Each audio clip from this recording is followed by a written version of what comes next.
Muli na namang naging panauhin ang batikang journalist na walang iba kundi si Mr. Jason Sa. Dito po sa video nito ay na-interview si Mr. Jason Sa dyan sa SMNI. At syempre, ang tanong ay ano ngayon at ano ang topic? Kaya bago pang lahat ay welcome po muna sa aking channel. Ito at muling nagbabalik ang inyong lingkod, Pads Press TV. Syempre, ang hindi namamatay na issue para sa kanila ni Congressman. Nagkaroon kasi ng issue na nagkakalat daw si Sir Jason Sa ng maling balita. Isa kaya siya sa nagkakalat ng fake news? Or isa rin siya sa pwedeng ipapatawag sa Kongreso? Kaya ang tanong ay, mapatawag kaya siya?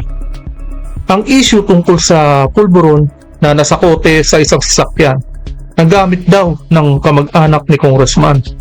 Pero mga sir, ito kaya ang isa sa nag-trigger para mapatawag ng mga congressman o ng hearing sa Kongreso ang mga vlogger na si Congressman para sa hearing na grenade nila na trickwad.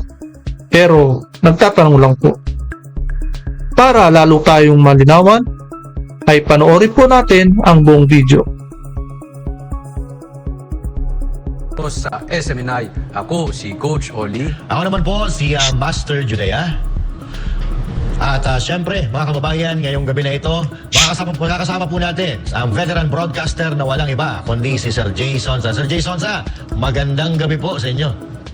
Magandang gabi rin sa inyong dalawa at sa milyon-milyon yung taga-subaybay at mga taga-subaybay ng SMNI sa buong bansa at sa buong mundo. Ayun. Sir Jay, kamusta naman po kayo? Okay lang, sa Bisaya pa nag-antos sa tumang kalipay. May balita ako sa iyo. Masaya, retired, dapat na tired. Living the American dream ba yan o Philippine dream? Living God's dream. Yan ang maganda. But anyway, Sir Jay, bago tayo magpatuloy, huwag po natin kakalimutan ang mga social media accounts ng SMNI, lalo na itong kapartner mo sa Balita Servisyo, DCIR 1026 News, SMNInews.com, Rumble.com, at syempre huwag din kakalimutan ang mga social media accounts ng Banateros, Master Judea Coach Oli, Boss Dada Banat by Jay Guevara, at syempre meron tayong website, banateros.com. Pasyalan po natin yan. Marami po tayo matututunan dyan, partner. Congratulations. Thank you, thank you. Sir Jay, may balita ako sa iyo. Meron daw galit na galit sa inyo ha. Na isang manggugupit. Barbero. Nakatanggap pa kayo ng tawag o sulat na ipinapatawag? Imagine na natin na kung sino yung manggugupit. Ala naman po. Oo. Wala natakot sa inyo, no? Sir Jay, may... Hindi kasi, ang alam ko kasi ang iniimbita nila mga dalubhasa sa journalism, sa digital, yung sa new media, no? Hindi naman tayo dalubhasa sa new media.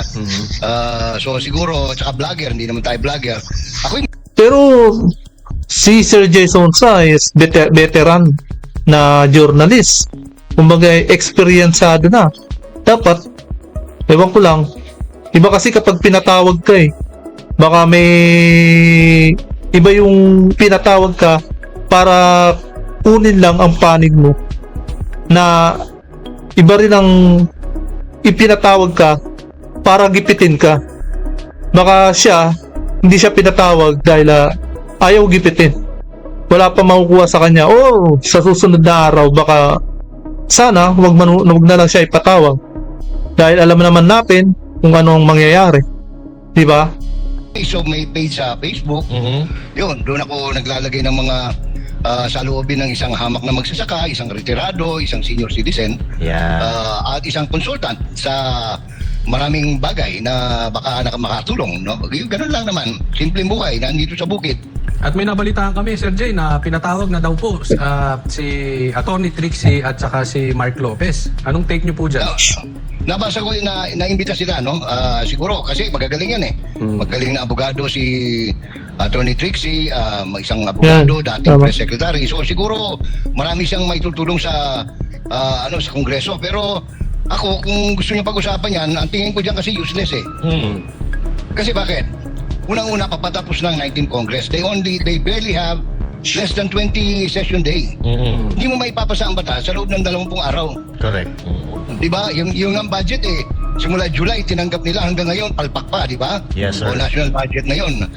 So kung magsasaba ang layunin nila is in aid of legislation, I don't think there is, number one, there is no need. Kompleto na tayo kasi sabi nila, naririnig ko lang, no? Doon sa interview ni Aloha, ni Ali Soto, kay Mr. Barbers, ay gusto nilang magkaroon ng ayos. Unang-una, wala naman tayong kakayanan na iayos yan dahil hindi naman tayo ang may-ari ng X, hindi tayo may-ari ng Facebook, ng Meta, ng Instagram, ng Rumble. So wala tayong, hindi siya clown ng Philippine Republic yan ng Kongreso.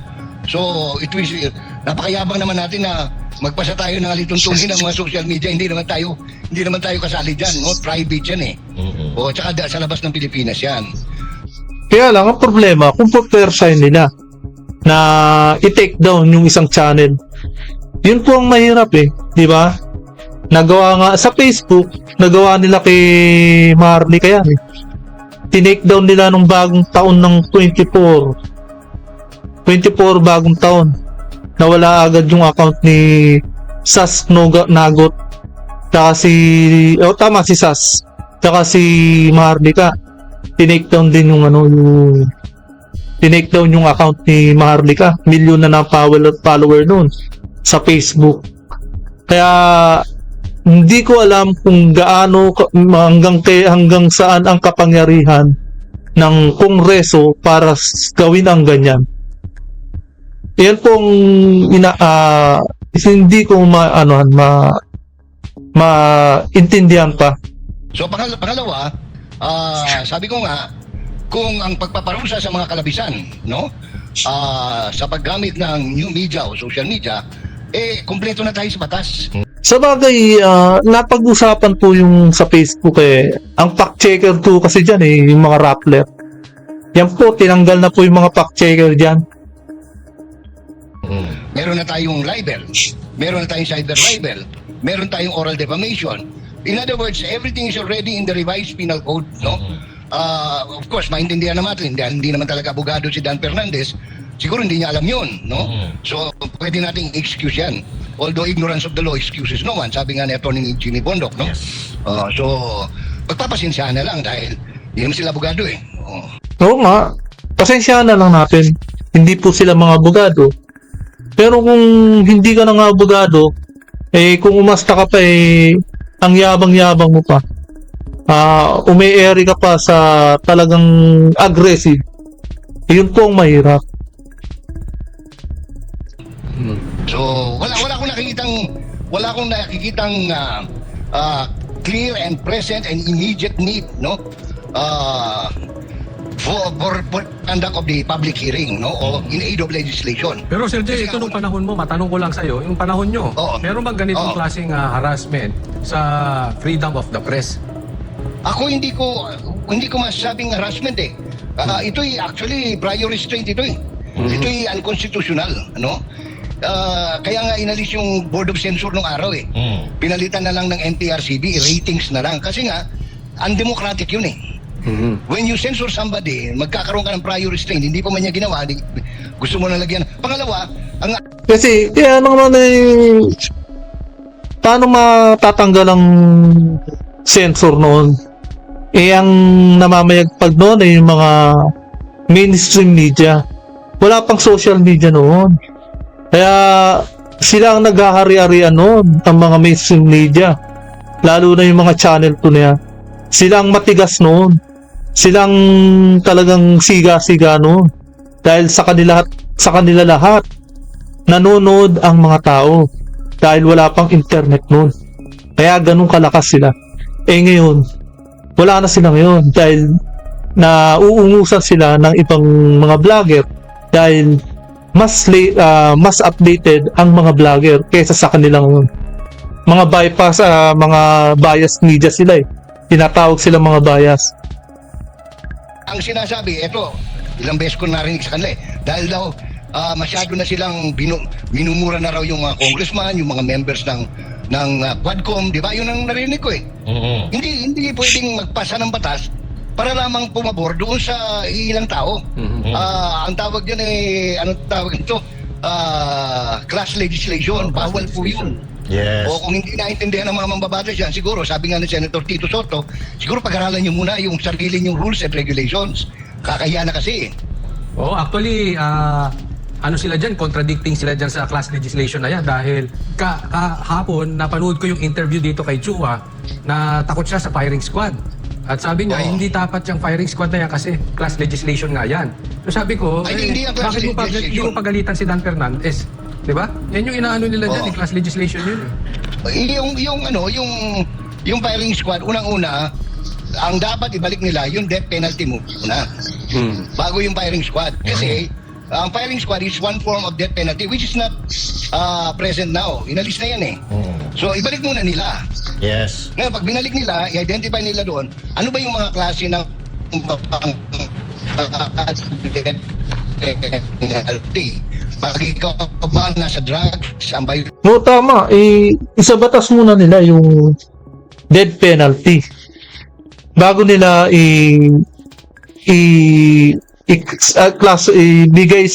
ilagay sa convert sa klase ng death penalty ay ang fire squad. 'Di ba may mga binibigti. Merong silya elektrika. 'Di ba? Yung fire squad isa rin 'yan sa mga sinaunang panahon na sistema ng death penalty ng mga Kastila ay mga Hapon pala. regulation mo, silya electro man natin sanang turuan itong mga mambabatas, pero it would appear kasi na kulang sila sa kaalaman, kaya kinakailangan natin silang turuan, no? Kasi mukhang hindi nila nakaligtaan siguro dahil masyado sila naging busy sa pag-fill in the blanks, no? Sa budget, no? Di ba? Sir Jay, no? Pero nakikita natin dito, Sir Jay, parang hindi umaakma yung kanilang mga trabaho doon sa posisyon na kanilang tinakbuhan. Kumbaga, di ba dapat gumagawa, ang mga mambabatas, ang trabaho niyan ay gumawa ng batas. Kaya lang, ang problema natin, hindi naman sila mga lawyer or anything na connected doon. Ang rason... Kaya nga, ang karamihan sa kanila ay artista. Kaya nga sabi nga ni Maharlika kumbaga bakit mo ibobote ang isang artista? Sabi nga niya sumakay ka lang sa kabayo, hero ka na. Si ano pala nagsabi nun, nakalimutan ko na dating Comelec. Siya yung nagsabi pala nun. Nila, meron naman daw silang technical committee na gumagawa or etong mga lawyer na hinahire nila. Bakit hindi nilang yung mga lawyer na hinahire nila, ang patakbuhin nila sa Kongreso, dumadaan pa sa kanila? Kaya ang problema kasi ito, Sir Jay. Ang problema kasi ito, masyadong maninipis pala ang mga ano nito yung mga balat sibuyas, itong mga congressman natin. Kasi sinabi mo kanina, di ba, meron na tayong mga batas regarding dyan sa paggamit, kompleto na tayo. Now, there's no need na magkaroon ng hearing. Ang tingin ko dito, nasasaktan talaga sila sa mga sinasabi ng mga vlogger. Sabi ko nga, kahit gaano katalim ang isang punyal, kung hindi ka naman tatamaan, hindi ka masasaktan. Sa tingin nyo, bakit kaya nila ginagawa ito sa kabila ng meron ng mga batas na may na talagang umaangkop dito? Okay.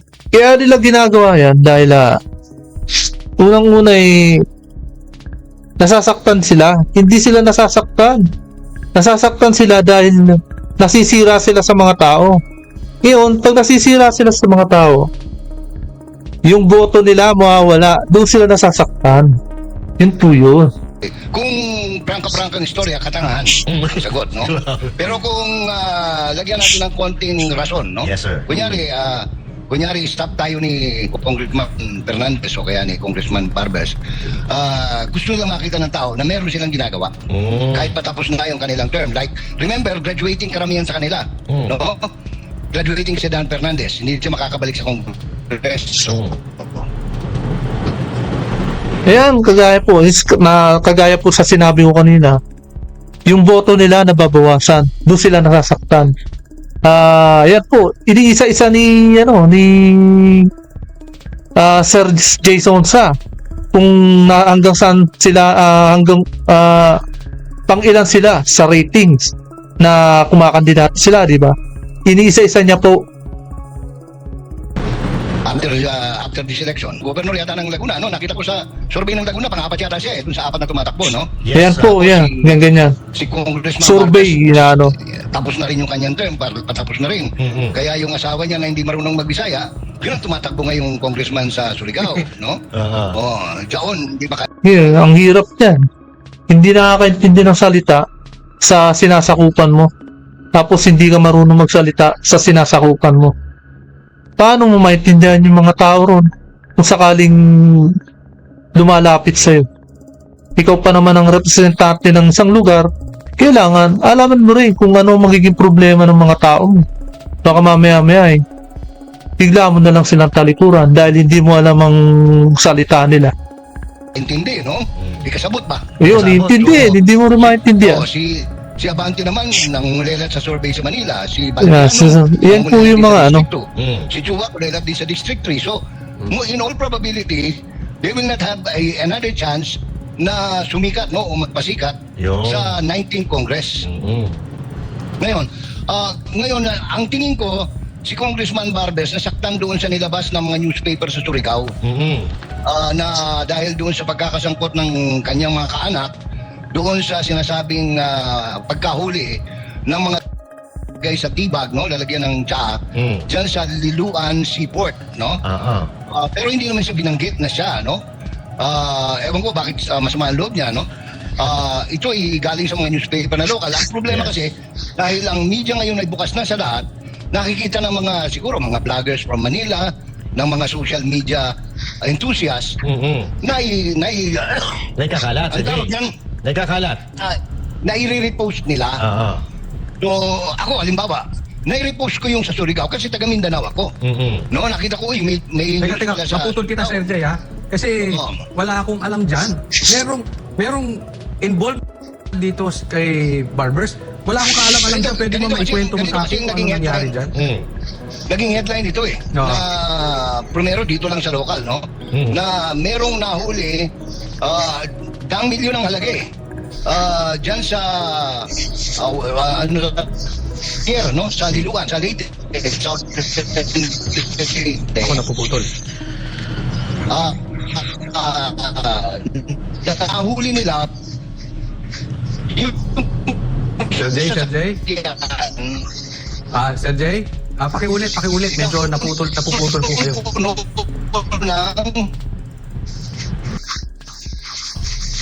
Oo. Hello. Yan, okay na. Sir Jay, eto pa, follow-up question doon sa tanong ni Coach Oli, follow-up question. Internet connection. Konfirmado po ba na medyo may tawag dito, may kaugnayan kay Congressman Barbers, yung may-ari ng sasakyan at yung may-ari ng mga kontrabando na yon? Konfirmado po ba? Ganito po yung lumabas sa istorya, no, sa news na yung PIDEA at saka yung local police sa Southern Leyte nasabat nila yung isang sasakyan na puno ng karga ng na nakalagay yung sasakyan na yan at sinasabi na ito ay iniwan ng driver o tumakbo yung driver, pero ang initial report ng police, ng PIDEA, yan ika, no, sabi ng mga may kapangyarihan ay pag-aari ng pamilya Barbers. So yun ang sa news, no? No, yun naman pala. Hindi naman pala kay Sir Jason sa nanggaling yung balita. Ang pinaka-root post naman pala ay galing sa investigasyon ng PIDEA.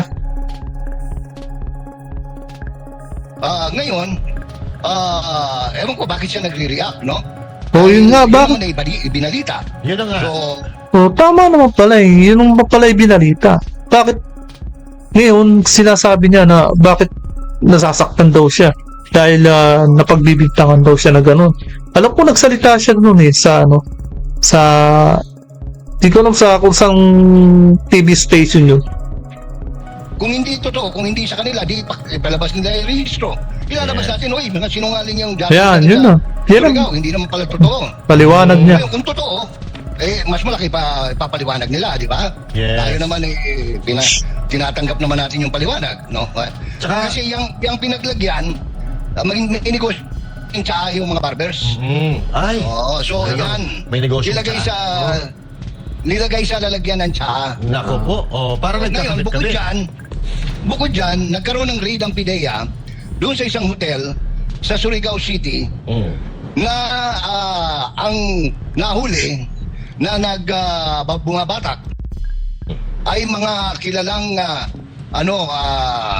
hindi ko alam kung staff o kapamilya, kamag-anak nila ng mga barbers. Lumabas din yan sa dyaryo, sa balita sa Balita naman pala. So, Sir Jay, kung ano po, wala pong kasalanan Yeah nga, sa balita naman pala lumabas. Hindi nang galing kay Sir Jason sa pala yan. dito, yung mga media or wala kasalanan yung mga vloggers. Wala. Kasi yan po ay initial interview, initial report initial report ng mga ng pulis. may kapangyarihan. Yun. Oo. PIDEA at saka ng pulis. Oo. O di sana kung Yun, malinaw po na galing naman pala sa initial na report ng PIDEA o kaya pulis. paliwanag nila, no? Kung sana. Pero Sir Jay, bakit si Attorney Trixie at si Mark Lopez ang pinatawag? Sila bang, binalita ba nilang dalawa ito? Hindi ko alam. At Hindi ko alam. Sir Jay, no, sa tingin ko napanood mo yung kay Ali Soto, no, may binabanggit siya no, Oo. na matandang dating news anchor daw. Ano masasabi niyo doon? Na nagpapakalat daw ng fake news. Hindi, ayaw lang niya akong pangalanan dahil, Ayun. Oo. dahil unang-una, nagsasalita siya outside of Congress. Dahil pag pinangalanan niya ako, didimanda ko siya eh. Yun. Cyber libel naman yan. Yan yung matindi dyan. Oo. Kasi matatapang yan pagka nasa loob ng Congress eh. Pero tingin mo, Sir Jay, Ingat na ingat din sila eh. Oo. tingin mo, Sir Jay, kayo po ba yung tinutukoy, no? Parang ganon? Oo. Oh, hindi, meron na, may naisave ako eh. Aha. Na Malamang siya na nga yung tinutukoy nun. Kaso, hindi nga naman ang pinangalanan. nagpa-press con siya na ako pinangalanan niya eh. Na ang sabi niya, ako daw ang nagpapakalat. Isang linggo na lumalabas ang mga lahat ng dyaryo sa Mindanao at saka sa Luzon, yung istorya. Ako naman, Yun pala. Lumalabas na pinagbibintangan lang talaga si Sir Jason Sa. inano ko lang, sabi ko, may ganito palang pangyayari sa Liloan, sa Southern Leyte. Oo. So linawin lang natin, Sir Jay, ano? Ito po ang initial report ng mga pulis, tapos inilathala Oo, dyaryo tama. hanggang sa napunta po kung At saka sa saan-saan. social media, Sa social media. sa Visayas at saka sa Mindanao, at saka hanggang nakarating sa Luzon. Yan. Okay, so Yun na, malinaw na malinaw. Kompleto ng litrato yan eh. Ang problema dyan, kung hindi sa kanila yung sasakyan, di ilabas nila yung registro ng sasakyan. At saka yung affidavit noong driver. Kasi sinasabi yung nagmamaneho, kaanak nila eh. Tsaka Sir Jay, para sa akin, para sa akin po, Sir Jay, kung hindi mo naman talaga gawain yan, kung hindi ikaw yan, napakadali naman niyang itanggi. Magpakita ka ng ebidensya, di tapos ang usapan. Wala nang... Oo. Madali lang naman ipaliwanag yan. Magpatawag ka ng press conference. Tapos ipaliwanag mo, ipakita mo yung ebidensya. Ganun lang yun. Nasa politics ka. Kaya lagi kang susundan ng mga social media, mainstream media. Magpa-interview ka na ganito, at hindi mo kasalanan at eto ang ebidensya. Di ba? At saka imposibleng gawin na meron siya sinasabi, tinawag daw siya. Hindi ko siya tinawag na, hindi ko nga alam mo, ito si Ace Barber, ewan ko siguro, baka sa tagal, nagkaedad na siya, nakalimutan niya. Dati kalaro ko pa sa Golpito dyan sa Camp Aguinaldo eh. Nung hindi pa siya, nung natalo siya ang unang congressman. Walang ginawa yan kundi mangharang sa golf eh. Natawa ko. Mangharang sa pustahan. Sir Jay, natawa ko kanina doon sa tumatakbong asawa na hindi marunong magbisaya. Hindi, kasi tubong Makati eh. Sa Makati naman talaga sila nakatira eh. Parang ano yun eh, parang si Speaker Romualdez. Na congressman sa Tacloban, pero sa Leyte. Pero actually, nakatira sa Forbes Park, no? Sa Dasmariñas. Totoo naman yan, di ba? Totoo naman. Wala namang fake news yan. Wala. Kaya nga sila, kasi sa kanila, pagka nasasaktan sila, fake news ang tawag nila. Ang sabihin lang naman nila paliwanag lang naman nila. Kasi hindi unang-una, kaibigan ko siya. Ako, pagkakaalam ko, kaibigan ko siya. Dahil yung tatay niya talagang best friend ko. Si Bobby, no? Kapitan pa lang si Bobby. Magkaibigan na kami dahil ang laki ng naitulong ko rin sa kanya sa promotion niya noon dahil palagi ko siyang pinipicture doon sa TV Patrol nung bago-bago pala yung TV Patrol eh. Oo. So ibig sabihin Hanggang parang naging congressman. hindi mo naman sinasabi na may utang na loob sila sa'yo. Ba't nakwento mo lang? Nakwento mo lang. Ako'y nasi-shock. Yan. Dahil bakit siya parang sama na loob niya sa akin na wala naman ako Wala naman akong ginagawang masama sa kanya. O, katunayan, ang alam ko, magkaibigan kami dahil linggo-linggo, magkasama kami naglalaro ng golf sa Aguinaldo. Yun. Oo. Sir Jay, itong Baka tungkol dito baka kay... dahil hindi na nila nagagamit dahil no, nasa media ako panayang shoot nila para palagi silang palagi silang bida Oo. Mabalikan natin itong kay Barbers, no? Umuusan na ba yan? O parang yung dating nahuli na nagpadala ng... Wala na lang bigla yung balita Wala na, no? Tapos naglabas pa ng nakakatuwa nga yung PIDEA Naglabas sila ng in defense of barbers. Na imbis na developing story kung ilan ba yung kilo, anong ang grade ng shabu, yung mga wala. Kasi nasabi na, hindi totoong yun nga ang mahirap Imbis na i-report ng PIDEA kung ano na yung development, kung ano yung mga detalye ng mga report nila, nadamay ang PIDEA sa pamumulitika. ni barbers yung sasakyan. O kung ito kanino yung sasakyan? Yun nga, hindi natin nalaman O tapos yung dun sa nahuli sa hotel, sabi nila hindi daw pero ang nakalagay na nag-check-in mga tao nila. Sir Jay, medyo maiba po tayo ng balita, Sir Jay, kasi eto Kaya natin yan. Ayan po, napanood po ninyo ang buong video at napakinggan po natin ang boses at pahayag ni Mr. Jay Sonsa, ang batikang journalist dyan sa SMNI. Ngayon po, bago po ang lahat, kung hindi pa kayo nakapag-subscribe, please subscribe my channel para lagi kayong updated sa bawat upload video ko. Maraming salamat po.